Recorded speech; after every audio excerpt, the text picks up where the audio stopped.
Today I want to take you with me on a day back in April when a friend, my girlfriend and I visited Kamakura, and of course I shot some film. So long, lovely day, farewell. 길었던 오늘아, 안녕. Kamakura is a city located about an hour's train ride south from Tokyo. It's a lovely scenic place, a city at the sea with a couple small mountains surrounding it. Kamakura actually has a bit of a special place in my heart because I consider it the beginning or the birthplace of this YouTube channel. If you'd scroll down a couple hundred videos on my channel, you'll find that my very first video is still online and that it's a little vlog from a day in Kamakura and Yokohama. And so going back this year felt weirdly special because that first video I made there was one of the first steps on this journey that so far has led all the way to this video here. Anyway, all that is to say that I was very excited to re-explore Kamakura and this time not only shoot an amateurish video but also do some photography.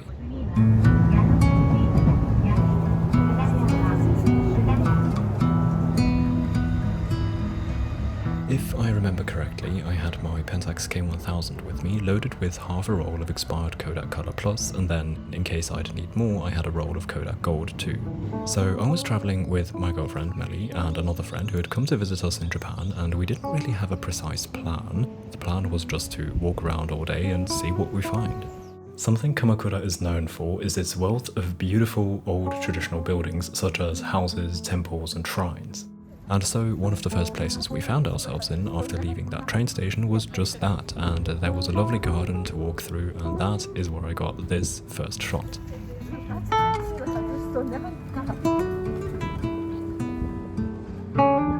So something you'll notice in these photographs is that I might have been slightly over-enthusiastically overexposing my film. With expired film, I've learned that it's recommended to overexpose one stop per expired decade, and I think I might have done 2 or 3 to be safe, and so you can see that that was just a bit too much. I was often losing a lot of details in the highlights, which is a pity, but overall I do still like the photos. They're not special, but for me they capture fond memories.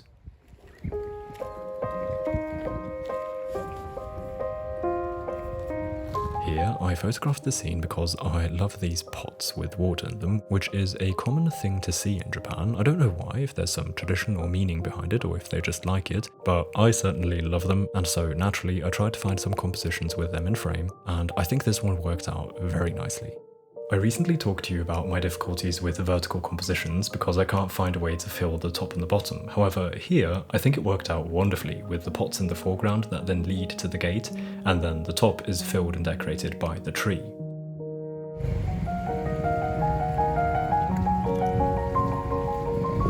After leaving that temple, we passed this path where I spotted a cyclist, and so I rather quickly tried to get a shot. Unfortunately, I think I was a little late and the subject just kind of melts into the background.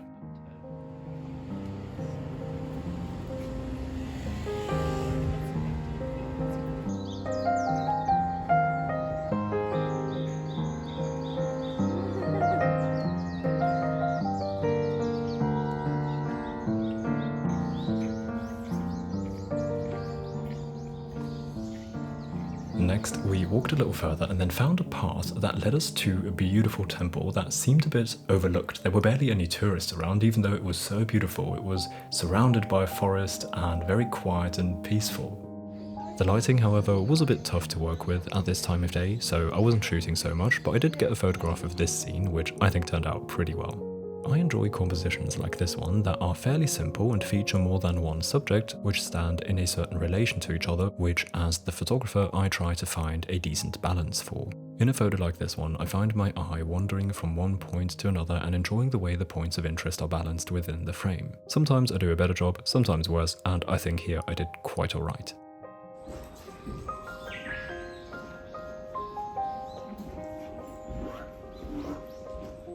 Then I shot one more photo, which I think is so cool. I love the subject, the person here just having a moment of rest and peacefulness, and with their bottle of water on the edge of the temple. However, sadly, I completely overexposed the shot again, which rendered the background a little blown out, which is a pity, but I still like the photograph a lot.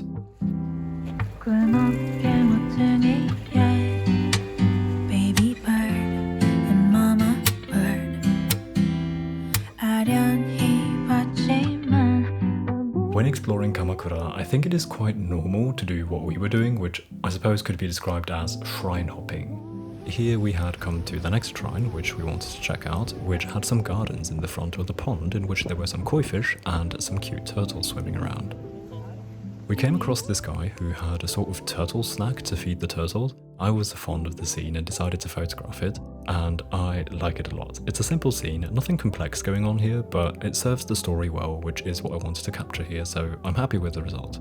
Here's another photograph I shot in these gardens, which I think turned out really cool. I love how the composition worked out here, the proportions just feel right. I love how the house on the left is just a part of the composition and takes a fair amount of attention, but not so much that the eye completely focuses on just that. The floor here fills the bottom quite nicely, and I love how the forest then rises up in the background, resulting in a beautiful backdrop.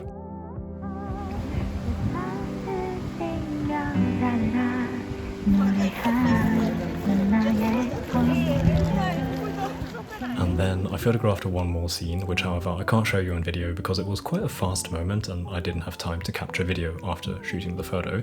But you have to know, these gardens belonged to a shrine, and to get to that shrine you had to walk up quite a few steps.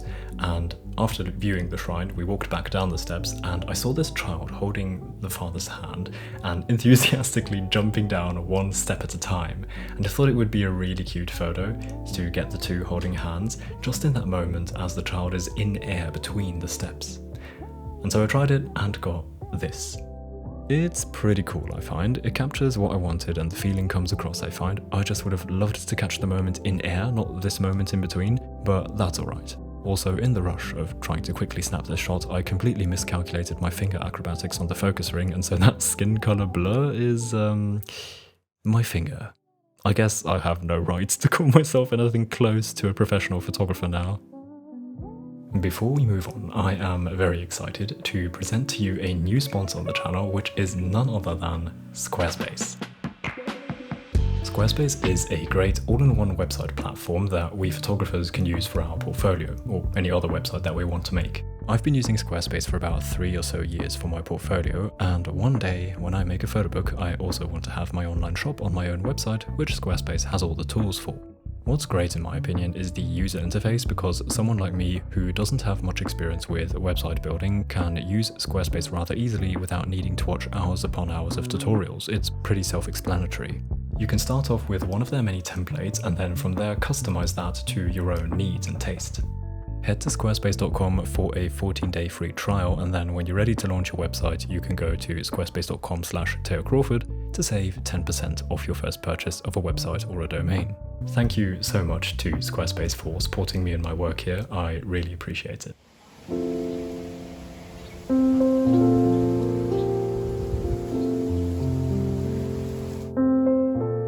Here's a photo from after we moved on and we're heading to the next place we wanted to visit. In the moment, I was really fond of this path next to the canal and thought it was really pretty. However, of course, pretty doesn't always translate to a good photograph, and so that is what happened here. I think it's just a bit of a boring shot because there's no direction of what to look at except the whole scene, but the scene's atmosphere that made it so pretty to me doesn't seem to come across just via the image.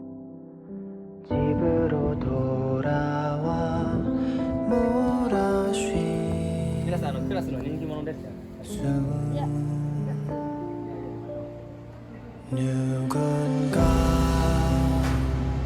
내민 두 손으로 어루만져주면 괜찮다고 위로해준다면 그저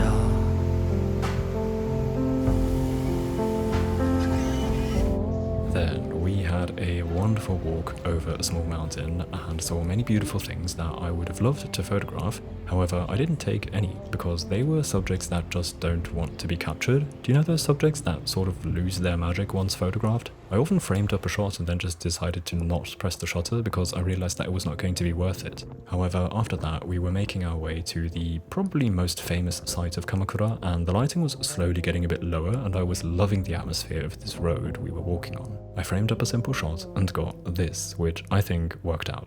Unlike a previous photo I showed you, I think here the atmosphere does translate into a photograph, and this photo does express some emotions for me. I like it a lot.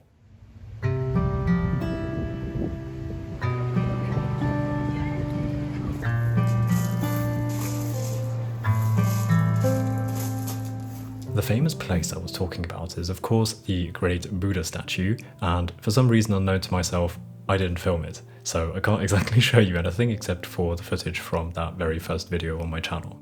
However, what I can show you is this scene here, because not only did I catch a quick video of it, but I also photographed it. There was this person just calmly sitting on a rock, enjoying the atmosphere and watching the people, and so the watcher became the watched as I framed up this shot, because I loved the peaceful atmosphere conveyed in this composition with the leaves and the trees in the background, which make for such a pretty scene. I really like how this one turned out.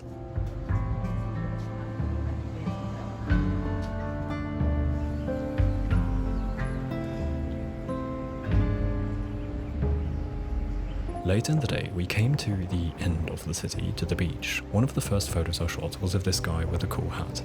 It's an almost too simplistic photo, but the lighting just looks so good that the photo does just feel really nice. I think you probably relate to the impression that beaches are always an interesting place to shoot, and in this case it was also interesting in a different way for me.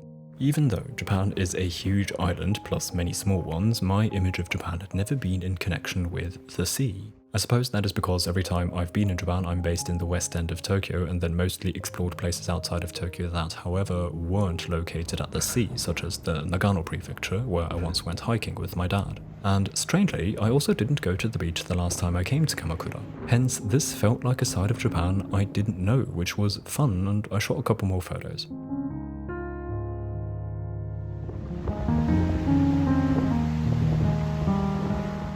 I really like this one of two friends taking a picture with the windsurfer in the background. The wide and vast space that you obviously get when coming to a beach makes for an intriguing environment in which little points of interest can be placed. In this case, I have this little triangle situation going on, which I'm quite fond of. Here's another photograph with a triangle in the composition, however I'd love to have the surface at the back further to the right side to balance the composition. The way it turned out just feels a little too heavily weighted to the left side. After maybe 20 or so minutes on the promenade along the beach, we had enough because it was really windy and sand was getting everywhere, and so we decided we'd head back into the city. That is where I found this house that caught my attention with the beautiful light that was hitting it and the neighbouring trees.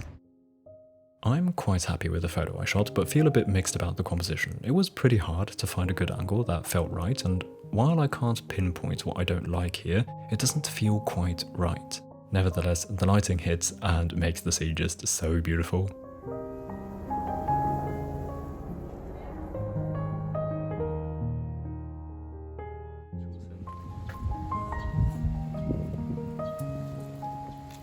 Okay, so here you can see there is a train track, and one of the things I find remarkable in Kamakura is this train track and the train it carries that lead through the city, passing houses and gardens in what seems to me an unusually close distance. In Tokyo, the train system feels more separated from the city, whereas here it felt like a tight road with just one lane that casually passes by people's windows. And so if you come from a place that has that, this might not be at all interesting, but for me it was quite fascinating and it had its own unique beauty, which I then wanted to capture.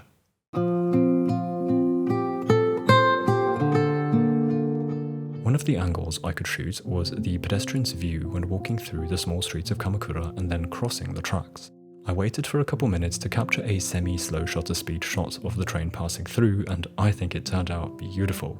I love how dense the photo feels in the photograph, which conveys exactly what the place felt like. It also feels a bit like a calming scene of returning home after a day out and about or at work. This could be your POV on your way home, watching these people in the train also being brought closer to their home.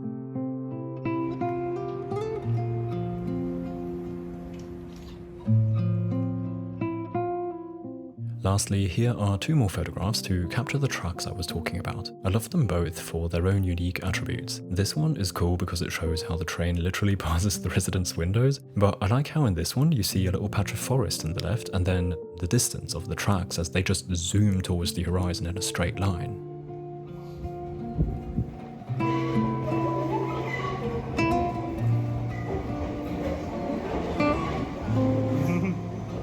this time, it was slowly getting dark and we decided to make our way back to the main station to look for some dinner in that area and then return to Tokyo. To get there, we had the pleasure of riding that train ourselves, which was pretty fun.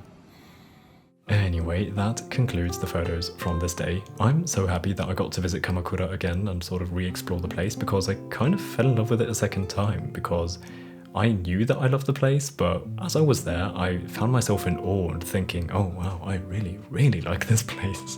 I hope you enjoyed the story and tagging along. Maybe you also liked a couple of the photographs. Anyway, that's the end of this week's video. Before I say goodbye, I'd like to thank the lovely Patreon community that is supporting me in my work. If you're interested in Lightroom presets, extra videos, or printed postcards, then you can check out my page via the link in the description. And also, by the way, I have a print shop if that interests you. With that said, thank you for being here, and I hope to see you again soon. Until then, goodbye.